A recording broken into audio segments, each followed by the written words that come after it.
A very good afternoon to all of you. This is Ashwini Kumar Kota here. And on behalf of my company XLPro, I welcome you all to this today's webinar on A to Z of e-learning gamification. While A to Z of e-learning gamification, it will take me more than my lifetime to cover it as a topic. But I don't attempt to do that. Initially, I planned up to share 26 key elements with you. A to Z is 26.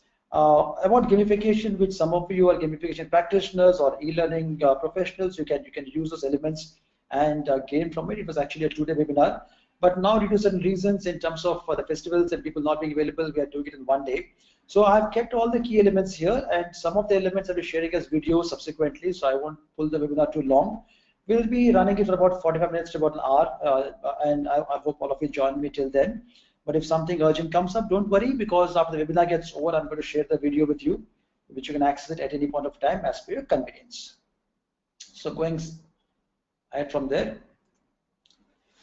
A brief introduction about myself and my company. As I mentioned, my name is Ashwini Kumar Kota, and I'm the person who started this company, XLPro, way back in 2011. It's, I think, 6 years running and running good. And what do we do? Our core competency is corporate e-learning. While we do a lot of things in e-learning and new things, old things, and running things, host of stuff, but primarily we focus upon corporate e-learning. And we currently are based in Bangalore. We have our development center here, but we got presence in India. We are there in NCR as well as in Mumbai. And we deliver our e-learning solutions to clients globally, which means there's no geographical restrictions in e-learning. So we've got clients in the US, Europe, Australia, India, quite a few countries across. It's a fantastic experience to work with various clients across borders. So what exactly are we doing in e-learning? So I'll take a minute to give you a run-up about my company so you get an idea about who we are and why we are talking about this topic, so you can connect accordingly.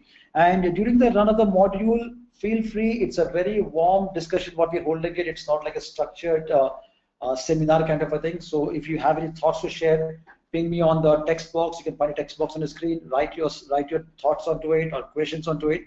I'll be more than happy to engage the points, converse with you. If I've got the answers, I'll share them with you. If I don't have the answers, I'll try to find them for you in the next few days to come. So to start with, we provide end-to-end turnkey solutions in e-learning. So if we talk of e-learning, somebody who doesn't have e-learning, but to start off, we can provide a complete turnkey solution. We do a lot of gamification work in terms of gamified e-learning modules, which we provide to our clients. We also do a lot of games and assessments, and from the list of audience today, I think almost all of you are well versed with gamification games, so I'll not give you the big surprise of, say, games are different than gamification, because quite a few people don't know the difference here. I'm sure you do. So we do games and assessments also. M-learning solutions, today is the era of mobiles. We do a lot of M-learning work and interactive animations, as well as a wide area of e-learning courses for every context. You name the context and we do the work for them. So that was a bit about my company in terms of the kind of work what we do. In short, if it's anything in e-learning, it excites us, and we are totally kicked up about taking up those kind of projects and doing it for our clients across industries. Having said that, and keeping that background aside, coming to the foreground now, today's topic is A to Z of e-learning gamification. The reason I chose this topic is whenever I talk to clients or colleagues or associates or faculty members, the word gamification comes with a lot of fascination. At the same time, it also comes with a lot of opinions and ignorance. Not that we're ignorant people, but we tend to pick up information from bits and pieces here and there. So everybody's talking about gamification, but how many of them are practicing it? And those who are practicing it, how many of them are seeing success in it? So it's a very peculiar state to be in. It's an evolving state.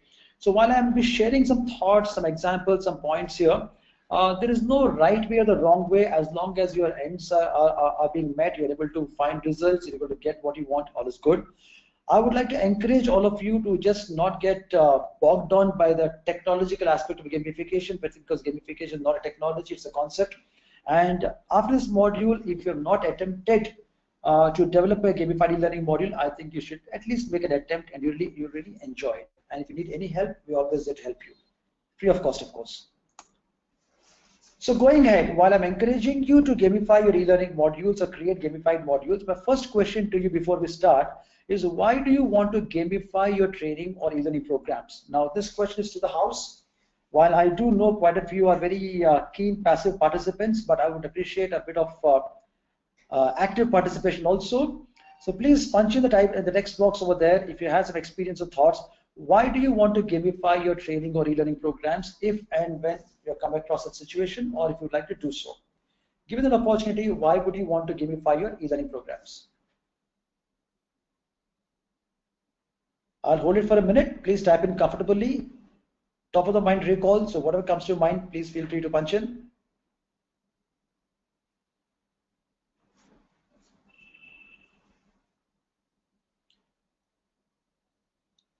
Why do you want to gamify your training e-learning programs? So if you wish to gamify, why would you want to gamify?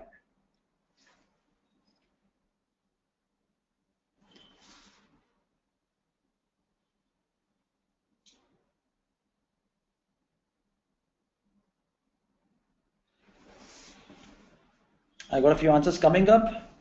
To make it more engaging, to increase recall. And we got,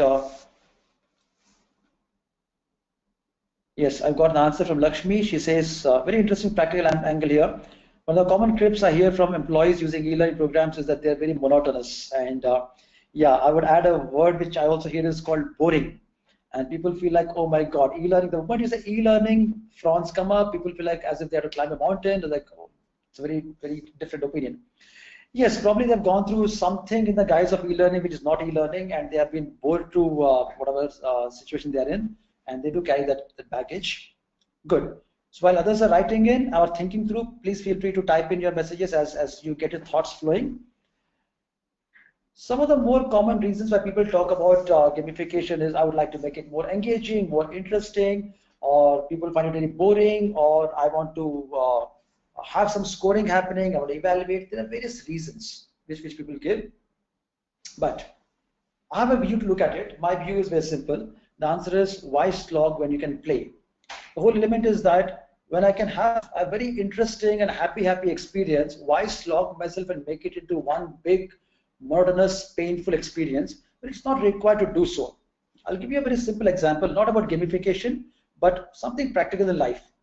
Now, just for the fun of it, I give a ball to you and I say, okay, fine, for the next 45 minutes, take this ball, 11 of you on one side, 11 of you on one side, take it and hit it wherever you want, just go on kicking it. Either you think I've gone mad or you will go mad doing it. And eventually it will be like one of the most boring, painful experiences. All I have to do is put a couple of goalposts on both ends and say, okay, fine guys, 11 here, 11 there. Now you have to cross all those guys and hit it into the goal. Suddenly the thing turns into a football. It becomes a multi-billion business globally. And we got the Messis of the worlds and Ronaldos, and we are like, it's a world out there which is like unimaginable. So what two goalposts can do, and of course not just the goalpost, a lot of stuff which goes into it, our activity has been turned into a game which otherwise we would not do, and today it's like a wow thing to do. Similarly, it's all about perspective. You can just change the perspective, add a bit of stuff to it, which we'll discuss as we go by. You can actually transform a routine, mundane, painful, boring e-learning program into a fantastic gamified experience which a learner can enjoy and learn from it. Fundamentally, what are we doing here? Another angle we should look at is the quantum shift we're making from linear training to radial learning. That's the way I would like to look at it. Training has always been linear, step 1, step 2, step 3, module 1, module 2, module 3. In gamification or gamified learning, you need not or rather should not bother about your modules. You should first bother about the learner, because it is not about training, it's about learning. And it's about learner-centric, how a learner wishes to experience a particular element you're giving him, him or her, and that's what is most important here. As long as you're focused on the learner and trying to build an environment for the learner, we are in the game. If you try to create one long module with some points, badges, something stuck here and there, it will look like something of a creature, but I'm sure it will not be gamified learning. So before we go a little more deeper, I would like to refresh your thoughts on some very important elements of learning here. So what is the primary purpose of your training program? I'm calling it training or e-learning. Primarily there are 2-3 things we aim for. Some of the programs or a lot of programs focus upon facts, like you should know it, FYI, you're supposed to know these things. So how well you use the learning or how much is a different question, but knowing is important, like corporate induction, information security. Second kind of programs focus upon understanding. The depth of understanding is very important. A lot of explanation in scenarios. The third is more of implementation application, because without knowing to apply or being able to apply, you cannot use the training or learning practically, something like software training or PPT or PHP. I've given examples here. So what I'm doing is I'm actually taking a cue from the Bloom's taxonomy and I'm putting them into this way, chunking the types into 3 parts. Whether you're talking about a factual learning or you're talking about a conceptual learning or you're talking about practical application, gamifying it will always help you to achieve a certain level of engagement. Going a little more deeper, I came across Fogg behavioral model some time back and I thought this will be a good opportunity to just brush up our thoughts on those lines. So what the Fogg's model says is basically the 3 elements, motivation, ability, and trigger, must converge at the same moment for a behavior to occur. At the end of the day, when we go a little more deeper into gamification, what exactly are we doing? A game playing behavior is what we're trying to induce in the learner rather than a typical rote learning behavior. Some of us, today's audience is predominantly comprising of participants from India and few from Middle East. So since the Middle East and India, I mean, the people are pretty much in sync with each other, I'll focus on the Indian context here, wherein a majority of our, of course, we have participants from Southeast Asia also here today. The main focus of our learning is rote behavior, and suddenly shifting from rote behavior and saying one fine day, okay, fine, today onwards we'll not do a rote learning, we'll start doing experiential learning.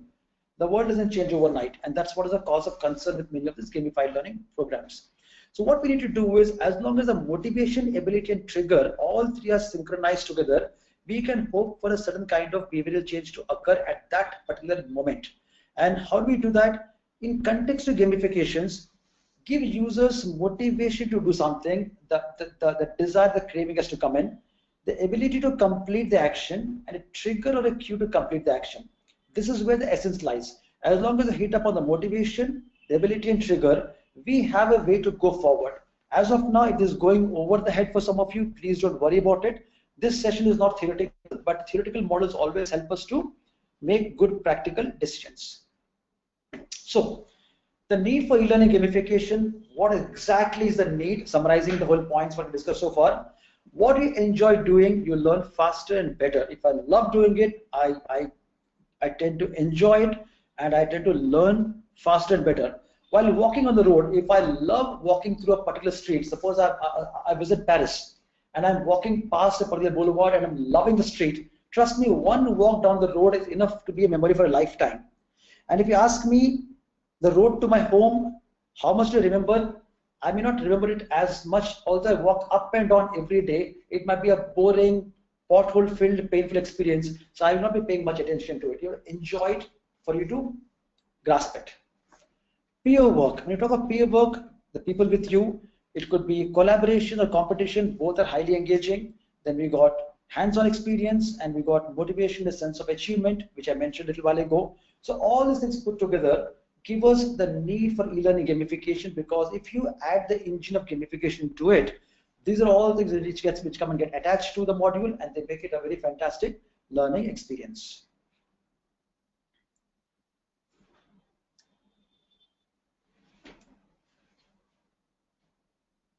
All right. Having said that, going a little ahead, when I was talking about engaging, since most of you from the training and learning background, you know these words quite well: retention, recall, application, results. That's all the fight we make for most of our training programs. But when we talk about any learning, retention of learning, recall at the right time, application of learning, and eventually getting results is extremely important. But without retention, a majority of the battle is lost in the first instance. So by using gamification elements properly, we need to focus more on the retention, higher recall, higher application, higher results. There's no one size fits all here, but focus heavily on retention, and eventually, depending on the kind of module, recall, application also can be focused upon. So before you begin, define clearly whether you need a game or a gamification, or game or gamification, why. Till now, if you see, this is warming up and building up the context for about 10 minutes, so we are in the same groove. Now I'm starting to go a little deeper here. So whenever I say, okay, fine, I want it to be engaging, I want it to be fun, I want it to be not boring, etc., etc., etc. So are we really serious in terms of we want something called gamification, or are we just trying to use some bells and whistles to sweeten things up and push it off, like packaging with a good wrapper and doing some pseudo stuff? We're being very careful about it, because you make one mistake here, you might make people lose confidence in gamification the same way most lost their confidence in e-learning. or you might end up getting confused yourself in terms of what is a game, what is a gamification. I've seen people putting points, badges, leaderboards, and passing on any stuff as gamification. Again, some will say it is, some will say it is not, but fundamentally, as long as we are clear, we don't have a problem with it. So, what I would like to do is quickly refresh upon the fundamentals. I'm a big fan of fundamentals. I say if your fundas are clear, you can build a wall or a dam, whatever you want, you can build it. If your fundas are weak, you can't even just make any small stuff. So, what is a game? By definition, as you can see here, a game is a system which players engage in an artificial conflict, define the rules that results in a quantifiable outcome. So whether you're playing Angry Birds or you're playing cricket or you're playing football or whatever game, irrespective of they're playing online, offline, on the ground, on the field, wherever you're playing it, these fundamentals don't change, and that's what makes a game a game. First of all, the players will engage. There has to be an artificial conflict, no wars going on here, and rules that have been placed, and the results in a quantifiable outcome. If any of this is missing, what you have over there is an activity but not a game. Like for example, we have a football match happening without a scoreboard. And say, guys, play for 2 hours and then wrap up. So we can call it as a practice match or whatever, but scores are not being kept. We don't have a quantifiable outcome. So we'll say it's an activity of hitting the ball across the goals. We can't call it as a game. So this is what makes a game a game. And some examples are, it could be a board game like Monopoly, Angry Birds, we all play mobile games, classroom games like balloon game, treasure hunt, Tambula, you name it, you got tens and thousands of games here. This is not the objective of today's discussion, but the objective is, as long as you know what is a game, you're clear that you're not confusing a game with gamification. So what is gamification? Now I'll throw the ball back into the house today. While a couple of you are active participants, let me see if some more warm up and join in. So what, according to you, is gamification? I've given you a couple of snapshots for examples, but I kept the definition blank here. Please punch in your text boxes, what exactly do you think is gamification? In your own words, please, not from Google.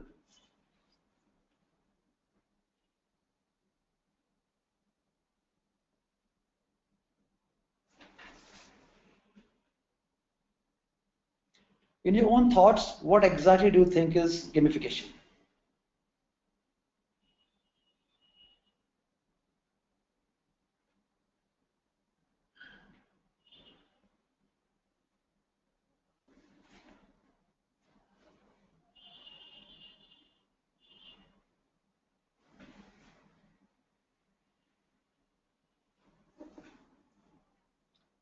Okay, I got the fastest fingers first. The first answer is from Lakshmi, which is gamification like simulation. Yes, can call them cousins. Anybody else?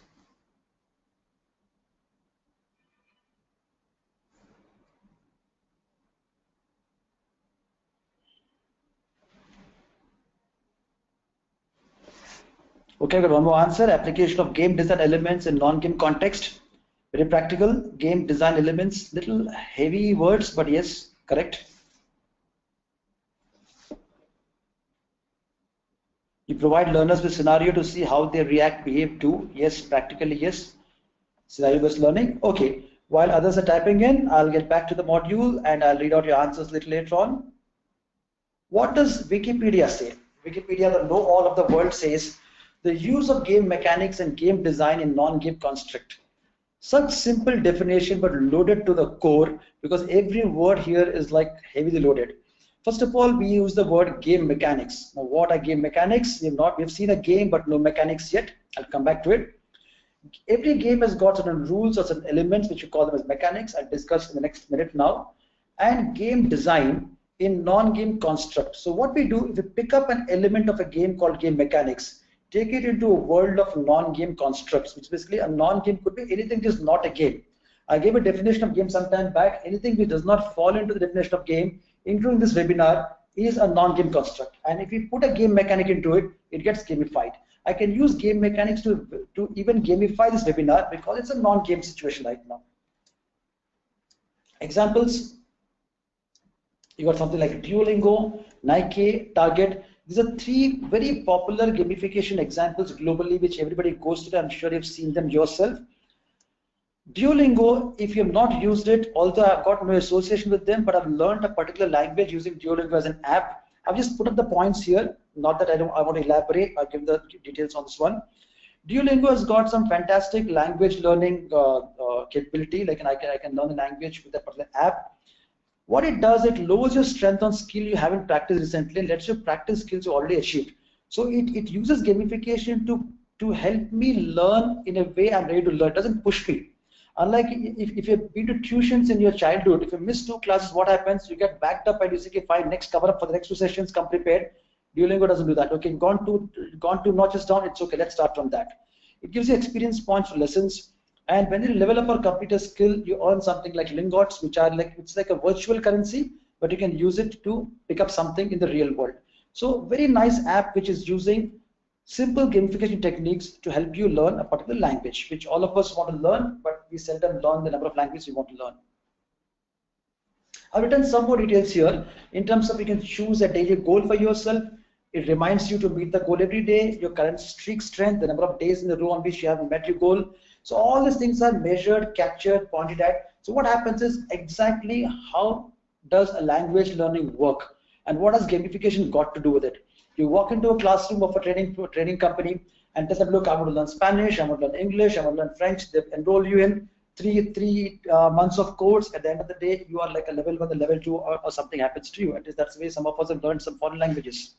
So what Duolingo does, nothing as boring or as painful as that. It makes it fun, engaging, using a certain kind of game mechanics. You can see game mechanics here, but I've not spoken about it. I'll speak about it as we go by.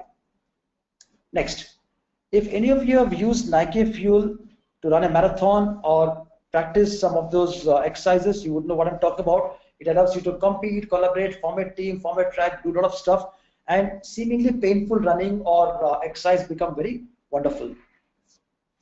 Target is my favorite example because I'm speaking about it since the time I read about it, although I've not physically gone there and seen it. Because whenever we walk into a supermarket or a superstore, we see a lot of cash counters where the clerks are checking out the merchandise. And what happens over there, I sometimes wonder how painful a job can be in terms of just scanning barcodes day in and day out. And this is what Target was doing in terms of the kind of a time they take to scan a barcode defines the amount of time a person spends at a counter. It defines the queuing. A lot of complex things happen in that. So what they did was they actually gamified this particular activity, wherein at their rest time, people would see conveyors coming in with a lot of merchandise on it, and the people would scan the barcodes and compete against each other in terms of how many they have been able to scan in the minute or whatever time was given to them, and the scores are put up on the leaderboard. So you were actually doing the same activity you would do at the counter, but right now you are increasing your speed or the number of items scanned because you're competing against somebody else and you're just put up on the leaderboard. So what happened over there? In the activity, nothing has changed. The only thing is that by putting up a leaderboard, we have created an element of competition and fun. Just one leaderboard, nothing else could turn it into a fun-based competitive element. And a person which otherwise would feel like, oh my God, from morning to evening, I'm just scanning barcodes.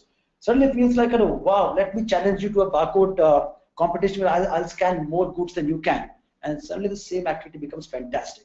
This is how a routinely mundane activity becomes gamified and fun-filled. So, games versus gamification. So every game has got a goal, rules, feedback system, voluntary. You pick up those things, all this stuff, and put it into a non-game context. You start putting a goal, start putting some rules, feedback system, and make it voluntary. And these game design techniques and game thinking put together convert a routine, mundane activity into a gamified element, which makes it more engaging. If you look at a small image I put here, that is called a progress bar, 90% profile completeness. Now, if you look at what happens here, if suppose I'm supposed to create my profile on any of these websites or chat sites, anywhere online, on LinkedIn for that matter, I would go and write my name, put a photograph, put a few things, and forget about it. I'm sure I'm cool. But the moment I see 90% profile completeness, now that it starts, I can see a progress bar, that small white patch, and I'm not okay with 90, I want to make it 100. So I just see what is it asking for. I'll make that little effort to do that bit and complete to 100. So what has it done? It has actually given me a goal here. And it is also kind of gamification where I'm using a simple thing like progress bar to make me do something which otherwise would find it boring. And suddenly, because it's little progress bar, I find it interesting. So this is where the whole angle twists, and this is where I want all of you to pay a lot of attention. Simple concepts, which make a person to shift the thought from thinking about a seemingly routine, mundane job and finding the same thing highly engaging and interesting. So once you decide to gamify, now I'm coming to the mechanics part of it. If you say, fine, I'm cool about it, I know what is a game, I know what is gamification, I know what is e-learning, I know all this stuff, I've done my homework, I've attained nirvana, and now I've decided to gamify my particular training program or e-learning program, and I'm all gung-ho about it, let's do it. Now, the moment you say let's do it and you're definitely on for it, the next very important element is choose the specific game mechanics and dynamics wisely. Your wisdom will define if somebody finds the gamified learning module interesting, or again finds it very boring, or finds it like a put on. So what is the wisdom here? Wisdom comes from understanding what are game mechanics. Contrary to the kind of a jargon it looks like a very heavy loaded stuff, but it's actually something pretty simple. Game mechanics are tools and aspects that the player has to interact with in order to play a game. Simple. What do you do to play a game? Suppose I'm playing football. What are the rules and what things are there on? There is goals, there's this time, there's this lines, there's this boundaries, certain stuff like that. So any elements of a game which makes an activity turn into a game are basically game mechanics. They define the game as a rule-based system, specify what they are, how everything behaves, how the player can interact with the game world. That's it. What all things you can list down which convert a seemingly mundane activity into a game. If you list them all, they're all mechanics. But the catch is which of those mechanics is useful for you is a call you're supposed to take. Like if you look at football, I was listing down this goalpost, there's this boundary line, there's this D, and there's this ball, and there's this halftime, red card, yellow card, all this stuff. But if you list them all out, they're all mechanics. But how many of them are useful in the context of the kind of model you're looking at, and which mechanic you should use in context to what is the catch. So let's look at some of the popular game mechanics which are useful in e-learning. Not every mechanic can be used directly, never ever. My humble request is never ever attempt a cut-paste job. Just because I saw something and looks beautiful, don't try to cut it from there and paste it on a module. It's the worst thing we can do. Always apply your brain, think logically, analyze the situation. How will this add value to my module? How will it make it more engaging? Will it really bring in the competitive collaborative behavior? If yes, attempt it. If no, check it. First is points. When we talk of gamification, one of the most commonly used game mechanic is points, because scoring is easier to compare and compete. As you can see on my screen, I put a little board snapshot here. There is points on one side. So point is the easiest way to score, easiest way to compete, and easiest way to turn it into something quantifiable. So we use points quite frequently. But with points, one very important thing is the motivation level depends upon how the person perceives the points. If I say to you at the end of the day, okay, great, you attended the webinar, I'm giving you 100 points. So what does it mean to you? It's the stupidest thing I can say at the end. Because 100 points means what? It means nothing. Okay, you came, attended the webinar, I hope you enjoyed it, all is good, fine. But I'm giving 100 points. So these 100 points mean nothing. Or if I say at the beginning of the webinar, like, okay, fine, guys, participate. For every point you make in the webinar, every participation you do, I'm going to give you 10 points. And the person who scores the highest number of points at the end of the webinar is going to win, or is going to be given a ticket to Hawaii or Singapore or say Paris. Now the fun starts. And I'm 100% sure everybody will give me maximum participation in this webinar. Unfortunately, the budget doesn't support me to send it to Paris, so I'll make do without a gamified situation here. Second is badges. Badges are extremely symbolic in nature.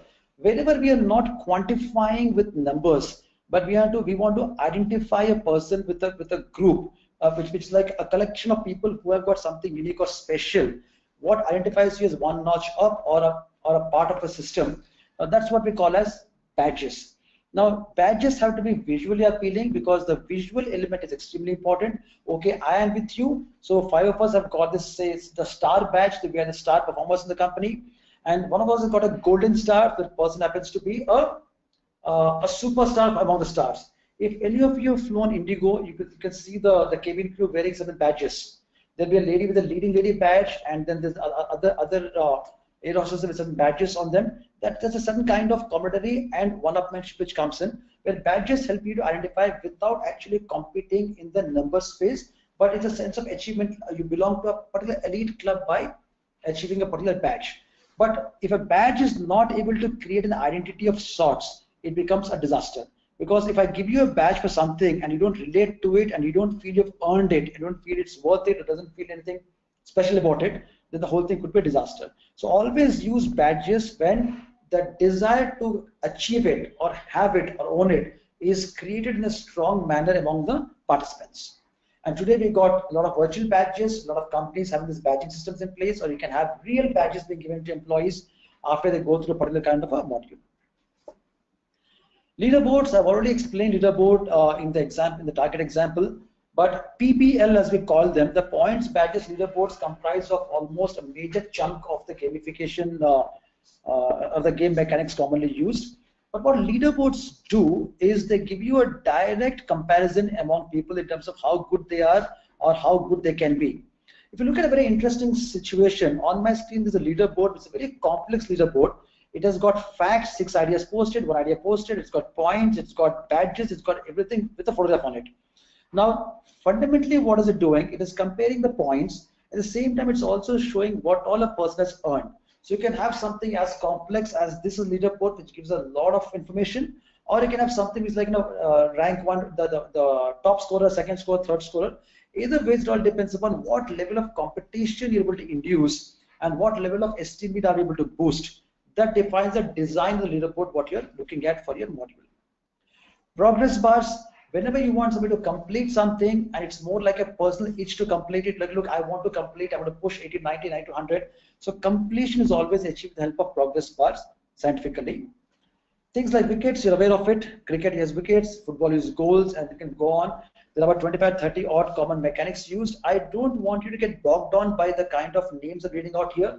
PBL are elaborated because whenever you look at any gamified module, you will come across them in high frequency. But at the same time, try to explore what else could be a game mechanic which could pick up from any game and try to explore in your module, which could induce the level of collaboration or competition, the sense of belonging or sense of achievement among your learners. If you can bring it in, you're creative, fantastic, try it out. Don't let any of these walls block your creativity, because the world is totally open for you to explore any kind of mechanics what you would like to attempt. When we talk of game mechanics, the mechanics don't hang in thin air. The very reason why they are there is because of human needs. If I don't have a sense of achievement, a craving to be a part of a system or a part of a group or a bond something or achieve something or win something, nothing happens. All we have to do is think from Maslow's hierarchy point of view: basic need, social need, esteem need, self-actualization. You will realize that all the game mechanics eventually feed up one of those levels in Maslow's needs, because learning also fits into the same space. We all like rewards. We all like to have status. We would like to have an achievement. We would like to have self-expression, competition, and that's what I was talking about, Maslow's hierarchy. Now, at every point of time, every one of us doesn't want everything what's on the screen here, and there's much more to it. The whole thing is, in your e-learning module, what are we looking at? If you complete the module with a certain kind of flair or something, so are you going to be an elite person who knows something more than others do? Like, for example, if I'm talking about somebody who is running a course on the first aid, or say snake bite, anti-snake bite, or first aid kind of a thing. All of us think, okay, first aid is something everybody knows, but if you really look at how many of us actually know first aid, it's one of the most neglected skill in the world, and it's one of the most important skill when it comes to life saving at any point of time. And if you really go through a particular course and you gamify it, and I mean, you're designing a course, you gamify it, learners go through it, and then you give them a certain badge and say, okay, a first aid experts, or you can just give a nice badge to the person, I'm here to help you, or some stuff like that, and the person feels elite. If you're able to induce the feeling, then you're given a sense of status, like, look, I'm the guy who can take care of you in case something goes wrong suddenly. But if you're not able to induce a status, then the badge becomes, I'm just some plastic, what am I supposed to do with it? So you have to be very careful. It's not just about the module, it's about the complete journey from design, module, using game mechanic, and ensure that the status is held up at the end of the module. How do you do that? Whenever you're talking about e-learning modules and you talk about gamification, stop thinking of your learner as a learner, start thinking of your learner as a gamer. At this juncture, I just take a quick pause because we're going to go a little more into the next level of what do you call it as gamification. What I'm going to do, I'm going to ask you a quick question. The question is simple. Are we in sync so far? If you've got any questions, feel free to ask me in the text box. You can type in any question on anything what you've learned so far. If it's feasible, I'll answer it right away or else at the end of the program. And if all is good, all is clear, totally in sync and no questions yet, please give a show of hands and then I'll get going again.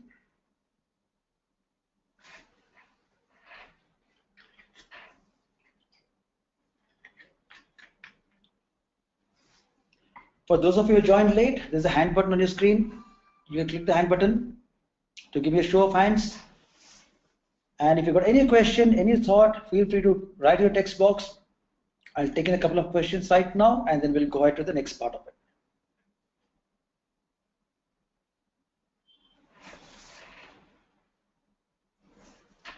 All right, I can see quite a few hands up.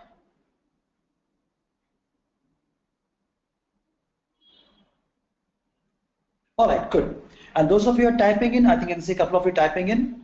Please go ahead, finish your sentences, and as and once you're ready, I'm going to take in the queries.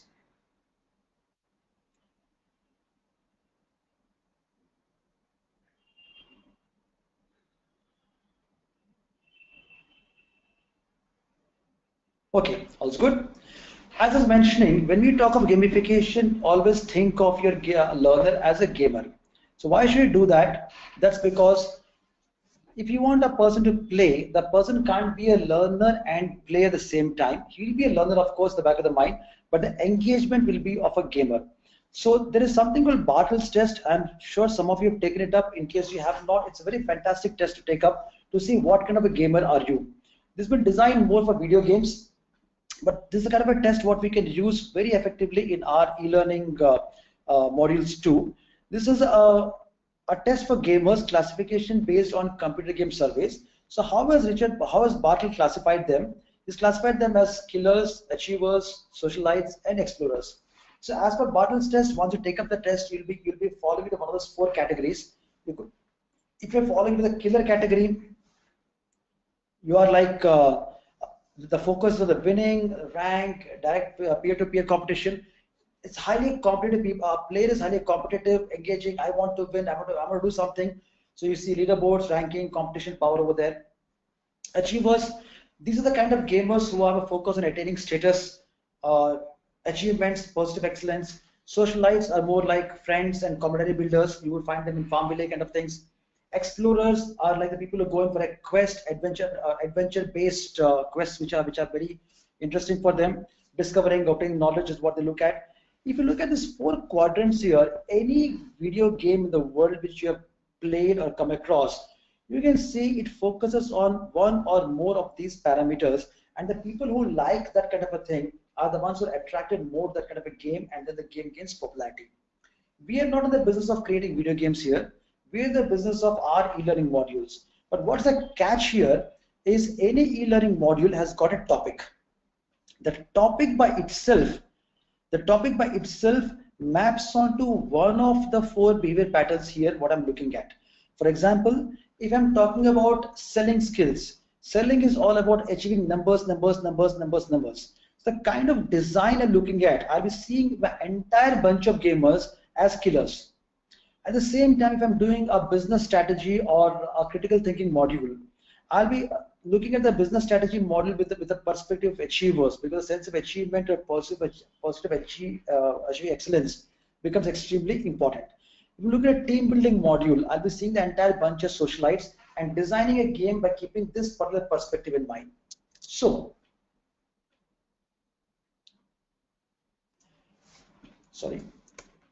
going ahead, I'll be explaining each of them in a little bit of a detail. So killers, when you talk of a killer orientation, it's more of participants like competition, and not always against one another, but against a clock or a class or a trainer. When we say competition, we're not talking of always interpersonal competition. If you put a timer, a person with a killer orientation will go chasing against the clock. Somebody might say, come on, why are you putting a clock to it? Achievers would like to work with well-defined rules, specific objectives, and clear objectives. Socializers, as I mentioned, group work, think, pair, share. Explorers like to find new things and try new ways. Open-ended questions, inquiry-based learning, a lot of discussions and figuring out way forward, and the seek choices. And eventually, when all these things happen, okay, I just take a step back here. What are we looking at? We are looking at fundamentally whenever you got a learning module, map it on, it's my opinion here, map it onto one of these 4 quadrants, and you would know what kind of gamers are we looking at in this case. The learner's orientation to become gamers because the competencies remain same. And then in context to those gamers, you'll be designing your gamified module using mechanics which appeal to the senses which match best with the learning module. For example, if I keep a socializer perspective for a sales training program, it might be fun, but it will not be achievement oriented. But eventually, a sales training is supposed to be achievement oriented. That's the kind of a context I'm drawing here. This little 2-minute talk is not going to help you to be very strong in creating this stuff. I would like to invite you to go to the net, check out this Bartle's test thoroughly, take it up, understand it, and use it in your own context. If you need any inputs, feel free to call in, talk to me. Now, defining the player and motivation. Now that we are saying, okay, I've got my player, I've got my Bartle's test, I know what kind of game mechanics I'm supposed to use depending on the Bartle's test and the topic of the module. The next thing I should look at is my player's motivation. Whenever somebody starts a new game or anything new, initially the desire to do something is quite high. What we see here, 0, and it goes up. And eventually the challenges, if the challenges keep increasing, skills keep increasing. Because as I keep on taking challenges, my skill keeps on increasing. Like for example, I'll take a very simple example, not getting into the depth of any subject here.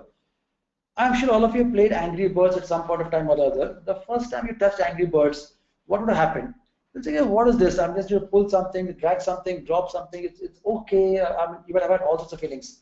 But you do it for a couple of times, you like what you see over there, and you get a fun feel to it.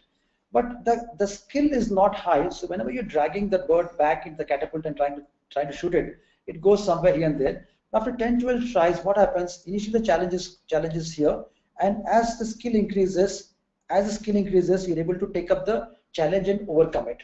So what Angry Birds has to do is, with your increased skill, it also increases the challenge, like this. So after 5 minutes or after 2 levels, the challenge increases. 3 levels, challenge increases. So the game is designed in a manner wherein the challenges keep on increasing with levels. Why we call levels? Because at each levels we are saying your skill has increased. Skill-based game. So with an increasing skill, if I don't increase the challenge remains here flat. Initially you'll find it very challenging. Then you find it enjoying here. But after some time your skill is increasing, but if challenge is not increased, you will be bored.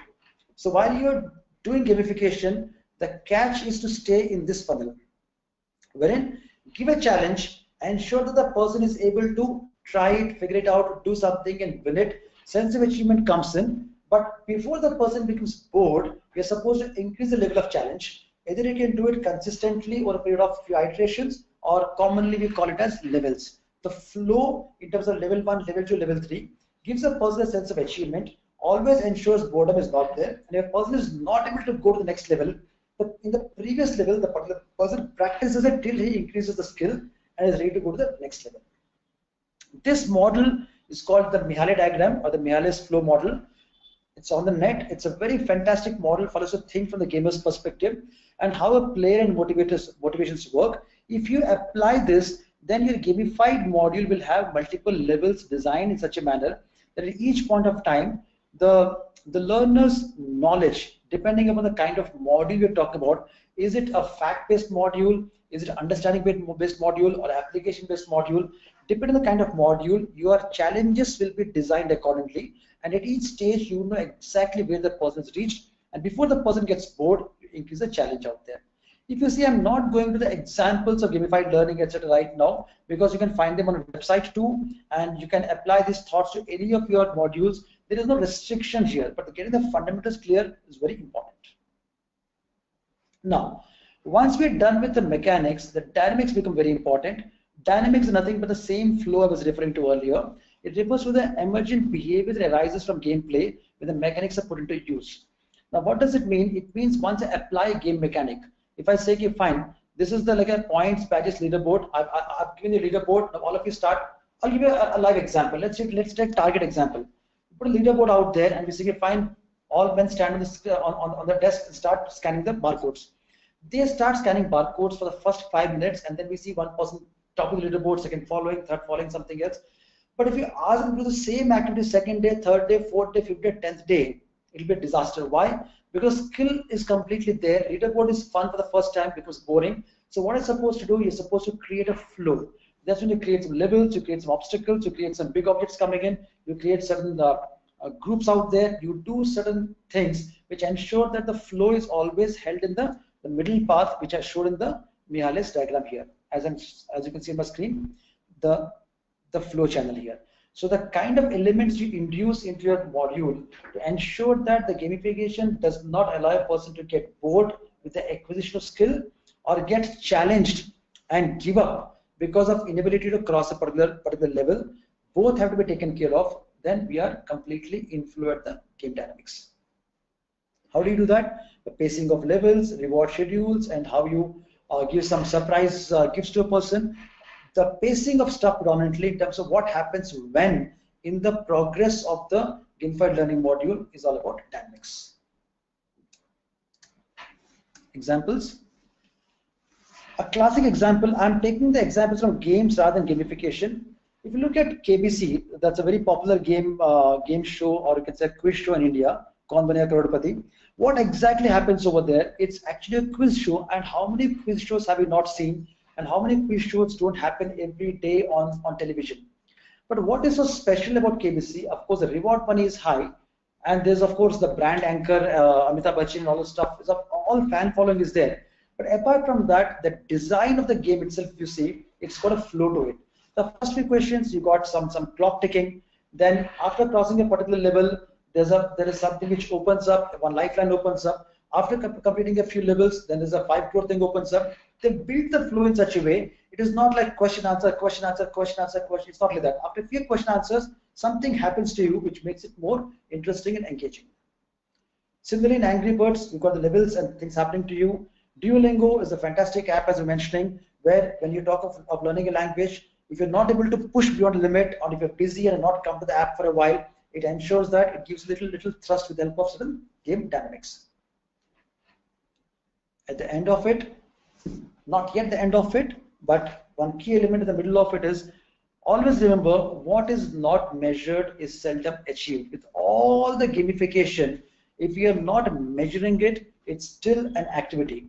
Now, where we fail most of the times, we design fantastic themes, put the best of game mechanics into action, create a fantastic module, test run it, it runs very well, we got the leaderboard, score popping up, learners are engaged, everything is good.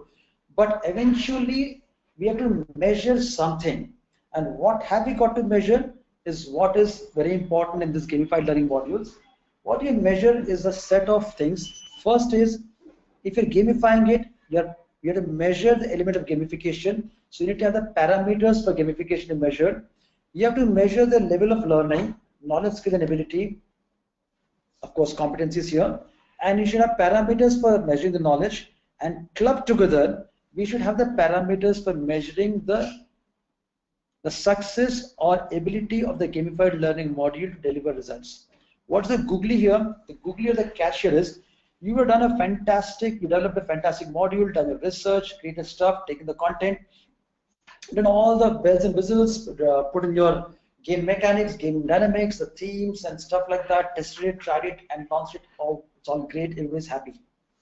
At the end of the day, when the whole show is over and you're looking at the learning, actual learning which happened and the ways to measure it, and in case you need to know more about learning effectiveness, I've done a series of workshops on that, and you can find the videos on my YouTube channel too, at the XLPro YouTube channel.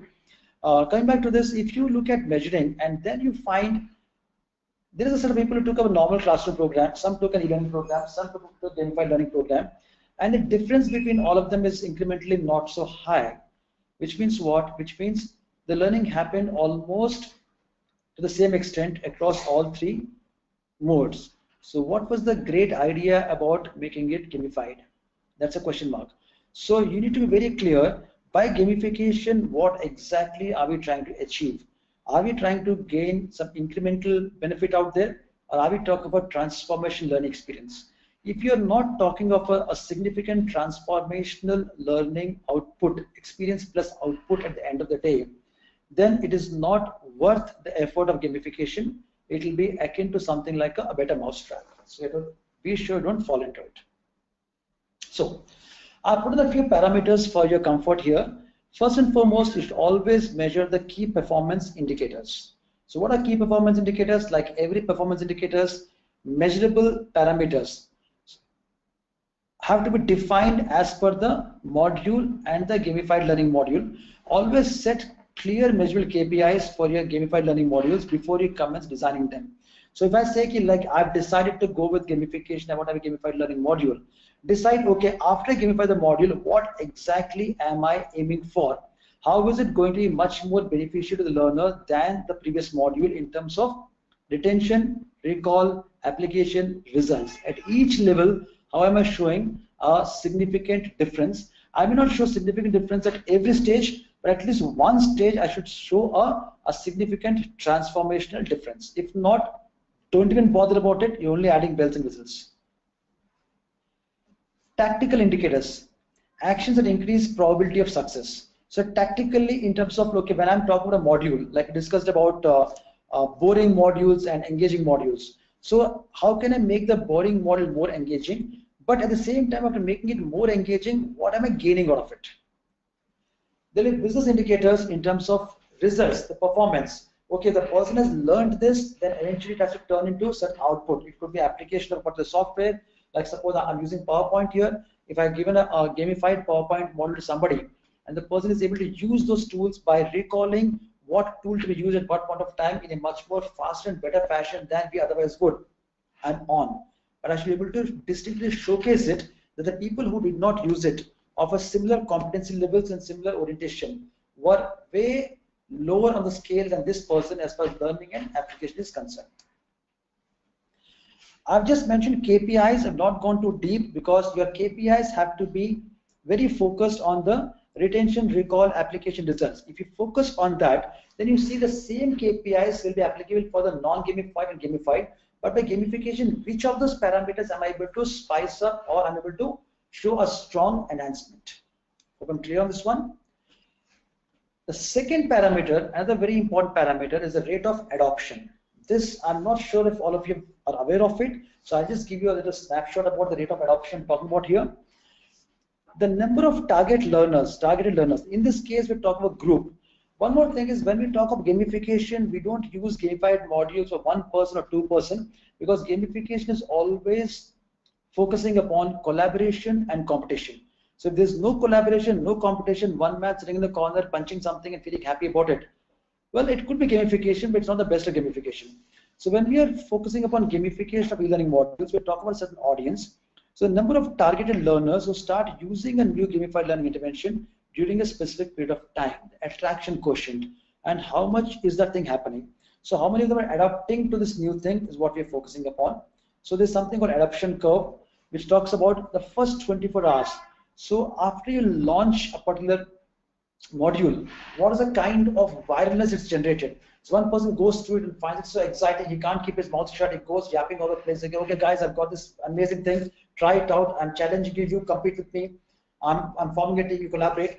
This is what happens with all great video games. Last we saw was Pokemon, which happened, which was like so viral, it caused a lot of good things and bad things in the market. So if you're creating a gamified learning module, what is the kind of viralness are we talking about? And that's very important. The first 24 hours, it has to cause a lot of excitement. Something like a movie which is launched, and with the first day, you see a lot of guys going out there, coming out excited. That's what I'm aiming for. First week, the first 24 hours are the highest viral days when everybody almost, we would want at least 80% jumping onto it. Then it's like the viral thing. The first week is the time which follows the first 24 hours. Between people who are followers, these are not pioneers, the people who are like, okay, fine, you've been there, all of you have been there. I don't want to be left out. I also want to, let me also try it. Because in a group of 5, 3 have tried it out, the other 2 will say, okay, fine, since you 3 have tried it out, let me try it out. How much of the followers are we going to capture out there? Second week onwards, are the laggards who are left out or somebody missed out? How many are there? So the curve has to be very steep in the beginning and should plateau as it goes by. Steeper the curve in the beginning, the stronger its attraction quotient. At the same time, the followers should not be more than 20%. We'd like to have very few in the second week onwards. So, what's the technique? Divide the total number of learners who logged in by the total number of learners notified. Then you get the idea in terms of how many were directly informed by you about the module and how many actually logged in. So if you get a figure out there which is showing you a comfortable percentage, I'm saying comfortable, not giving you figures right now, because in every context and case the figures are different. You set your benchmarks. When people are not used to e-learning and suddenly you say gamified learning, the person doesn't even know what it is. Don't expect too many results. But if people, there's a build up, you have been selling it and giving some idea about it and people are like, okay, something is coming up, then if you have promoted your gamified learning model properly, adoption curve could be better for you. So what is the lesson I'm talking about? Always promote your gamified learning module. Don't imagine it to work miracles for you just by launching it. I've seen organizations which have got some fantastic gamification modules and they're lying on the LMSs and okay, I've assigned this person is playing it. It doesn't work like that. You have to sell it internally. You have to build the excitement and only then people will be coming to it. How much of a greater movie you create, you need to promote the movie, without which you will not get the kind of audience which you deserve. The third parameter is engagement. This is something which we are very familiar with. Gamification, engagement, higher gamification, higher engagement. So this is the word we most commonly use. So I'll speak on it for just for a minute. So what is it we talk about levels, level of engagement? Levels crossed versus time taken. So how many levels are crossed by the amount of duration which is passed by, and I'm talking about days of access here. So if you see, funnily, this is not the engagement which would have been on the top of your mind. Just because somebody is going and sticking his face to the computer, it doesn't mean the person is really enjoying or engaged to it. We are talking about a progressive engagement. Engagement is walk the talk, walk with me, complete it. I'm going to make it difficult for you. You're going to increase the skill set. Then again, you're going to enjoy it. Then I'm going to make it more difficult for you. Then I'm going to increase the skill. You're going to increase skill sets, and again more difficulty, and finally, over a period of time, you're going to complete it. Median session time. Don't take means here. Mean will be a bad parameter to take a bad measure. Use a median that gives you majority of people are in what level. As in, like, level 3 is crossed in the first 15 days. Level 4 is crossed in the next 10 days, which means what? Level 3, level 4 people are finding it difficulty. You might want to buffer it, give some more stuff to it. You get a lot of parameters here in terms of at what levels people are finding it easy to cross, at what levels people are finding it difficult to cross. A lot of stuff which can help you to improve the module. Always spread over a week or a month based on the type of module, because this is not the kind of data you want it overnight. And gamification, if you look at really gamified modules, they're not designed for a quick 10-minute session. Okay, I did something, I played and ran away. Gamification is always applied where you want a person to consistently apply his thought, mind, action onto it. Consistency builds results, and that's what we aim for in most gamified learning modules. And how do I show it? I show it with this kind of a graph, which is again a very interesting graph I came across by Amy Jo Kim. And if you look at it, whenever somebody starts a game or a gamified module, your learner is here. He starts here. After some time, level 1, the person plays, enjoys, does not enjoy, finds it boring, the person drops out. Some will always drop out. But if the person enjoys it, the person jumps to the next level. And this is where habit building happens, continuous practice of habit building. After habit building, the person might drop out, but again, you give the next level of thrust, a person masters it. So newbie, regular, and master. So any activity, any module, it could be knowledge driven, it could be skill driven, it could be any kind of a learning module. You will be able to focus on these 3 parts. Newbie, somebody who's saying, okay, fine, what's it? Fine, I got to know about it, great. Second is like, okay, I'm comfortable, I can answer the questions, I can inform you about it, I'm well informed. Third says, look, I master it, whether it's a knowledge or skill, I got it right. So you need to ensure that you take majority of your learners from this stage to this stage by mapping the levels properly, giving them the right challenges here, and enabling them to build the skill set at each level. At the same time, making the progress very enjoyable, and a sense of achievement is being built into it. So you can see game dynamics going this way, and game mechanics ensuring the person is able to measure where he is here, here, or here. Fourth and last parameter, I'll take another 5 more minutes before I close. So it's already 4 o'clock, but I won't keep you long. Performance. It's all about results eventually. When we talk of gamification, pre and post gamification assessment with a control set is a must. It's a must, it's a mandatory thing. Do not neglect it, otherwise you might end up living in a fool's paradise. Why so? If you've done something great, you'll not be able to appreciate it. If you've not done something great, you might think you've done something great. Unless you've got a control set, you'll never know how much value it has come through gamification. The same learning content. Gamified learning is not born out of thin air. It's born out of a training program. It's become an e-learning program. It's become a gamified learning program, or at least a training program. It's become a gamified learning program. So what you do is take the same learning content, use a small control set of people to compare the actual effect of gamification. So what happens here? You will get to know my gamification module. How much advantage am I getting out of it in terms of retention, recall, application results? Even if you can't measure all of them, you get one parameter right and a significant difference, great, it's worth it. But if you're not able to see a significant difference, you're feeling happy, okay. I'll tell you some interesting facts here. I have a client who had there's a program, I don't want to name the client or the program, just for it's not appropriate.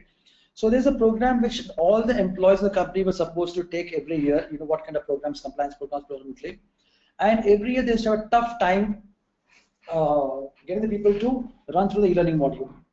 So they used to create the module, launch the module, mailer 1, mailer 2, mailer 3, cajoling, forcing, all sorts of things happening, and people would not still complete it. The success rate was very low. And then they did a gamification kind of a thing, put some reward mechanism, and suddenly they said like, great, I put some mechanism and my completion rate is gone up. So they measured the completion rate, it came out about 80%. Now what happened here, tragically, is the completion rate was 80%, but the learning rate was not 80%. What happened was that people were able to complete it for the want of some rewards, what were announced as a part of the gamification.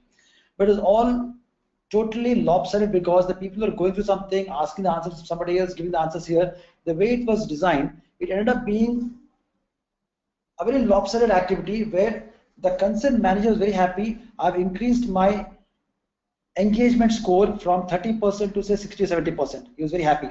Every employee was happy. Okay, I completed, I got the rewards. But this is a classic case, what I call as Operation Success Patient Diet. Who is focusing upon the learning? Who was measuring the retention, recall, application, learning? So learning actually did not increase. Only the tactical parameters increased, which was basically technically correct, practically useless. Don't fall into a trap like that. Be very careful.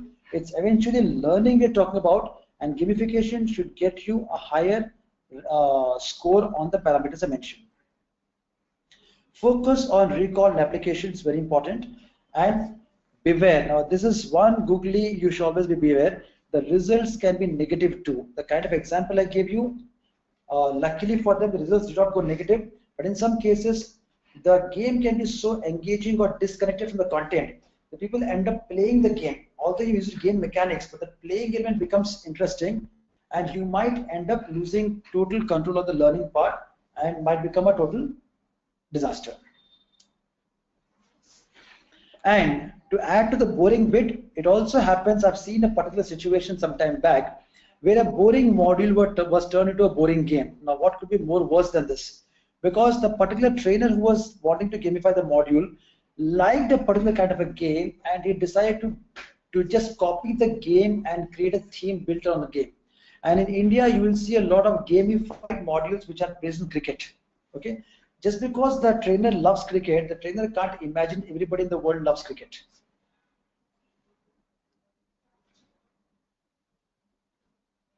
Sorry, just a minute, please.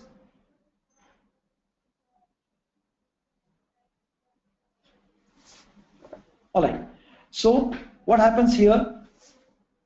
One, the model was boring. Second, the game element was boring. Eventually, it became a total disaster of a boring thing. And rather than gaining the benefit of gamification, it would rather do a double jeopardy to it. Avoid that. Don't fall in love with your creations. Don't fall in love with your games and gamifications. Ensure that the gamification has got a purpose. The game mechanics have got a purpose, the dynamics have got a purpose, and the whole purpose has to be achieved eventually, step by step by step by step, and it will be done. So just to give a quick summary of the 4 key parameters. First, we talked about KPIs, we talked about adoption rates, we talked about engagement, and talked about performance. So if you're not measuring, understand that you're just doing wishful thinking. It may not be core gamification in the first place. Now, 2 quick questions. First is, always cross-tabulate each parameter with key aspects of location, designation, departments. In the corporate world, this is extremely important. We sometimes miss out because people are spread out geographically, demographically across various countries, zones, languages, etc. Just ensure that you cluster them properly and don't use the same benchmark parameters for everybody in general. And the closing point would be, gamification is a concept. Don't complicate it with excessive technology. I've seen people getting bogged down by technology. So what technology should I use? PHP or this or that? Don't worry about technology. Gamification is a fantastic concept. You get a concept right. Any simple technology can help you get there as long as your concept is in place. Technology is never a barrier for a good gamification thought. So on that note, I'll halt here for now, and let me take a look at the attendee list. Okay, I've seen some questions popping up. I was not able to answer them while I was going by because I was running through the module. So as of now, if you've got any more questions, please tag me in a text box. I'll read them. I'll answer the questions right now. And if all is clear, give me a show of hands once again.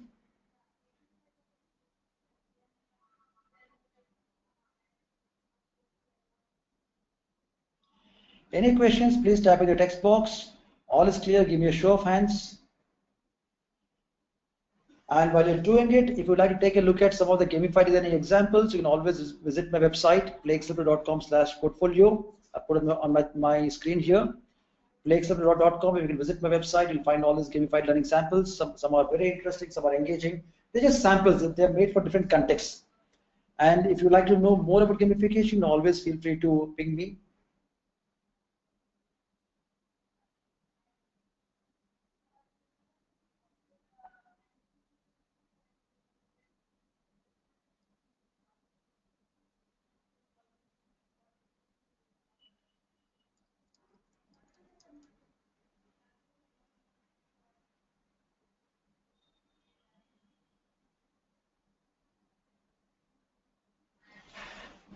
All right, no questions yet. Great. If you're typing, please continue typing.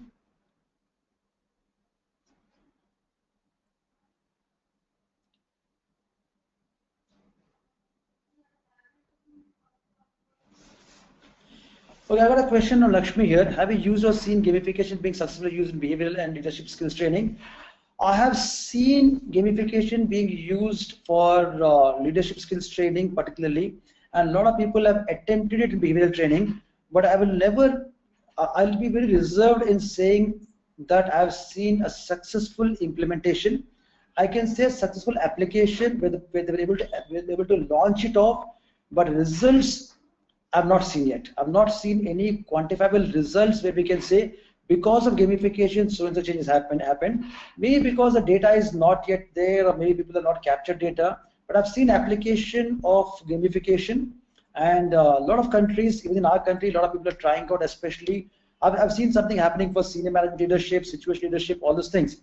But I cannot outright point out and say that because of gamification so much success has come to that particular organization. Not yet, as of now. Okay, an interesting question from Prashant. Yeah, are you going to have more sessions on gamification? We should share some examples. Yes, Prashant, today's focus was completely on the fundamentals. I've not gone to the depth of examples right now. The reason being twofold. One, when I'm focusing on fundamentals, I don't want people to get confused with a lot of themes and get into that feeling of focusing on one type of gamified modules. If you want to see examples, right now you can punch in playxlpro.com on your website. Go to the portfolio, there's a gamification section. Host of examples you can experience right now while I'm talking to you. You can see all the examples out there. I have not used gamification case studies. The reason being I've taken 2-3 examples which are like globally accepted success stories. Now, there are hundreds and thousands of examples, but till something becomes a clear success story, I don't really believe in going behind it as a case study. That's why I took those 2-3 which I could do justice to, and I've been focusing on fundamentals. Right now, the need of the hour is to make an attempt. The need of the hour is for you to go back and say, okay, let me at least make one attempt, because your first gamified module may not always be a very successful one, but you have to at least make an attempt for it. After 4 or 5 such modules or interventions, you'll be able to clearly bring out the essence of gamification and get the results out of it. It's a little painful process. It's not like a walk in, create, design a game and start having fun with it. So it's going to take a little effort for you. To answer the questions, I run one webinar every week. So next week we got a webinar on micro-learning. Subsequent to that, there might be something on gamification. We'll be sharing the webinar list with you. Every week I got a webinar, and at least half of them, you can say 2 per month or so, are on gamification. And if you visit our YouTube channel, XLPro's YouTube channel, you can see all our past webinars. Most of the webinar recordings are there. And I've done, I think, 4 or 5 good webinars on gamification in the past, gamification of cooperative learning and stuff like that. You can go through them at leisure. And for any queries, any thoughts, feel free to reach out to us. Always there to help you. So on that note, it was a pleasure having you here with me today. And thank you very much for joining in and participating. I hope you learned quite a bit about gamified e-learning. And I look forward to seeing you in my future webinars. Until then, have a great evening and have a great day ahead. Thank you.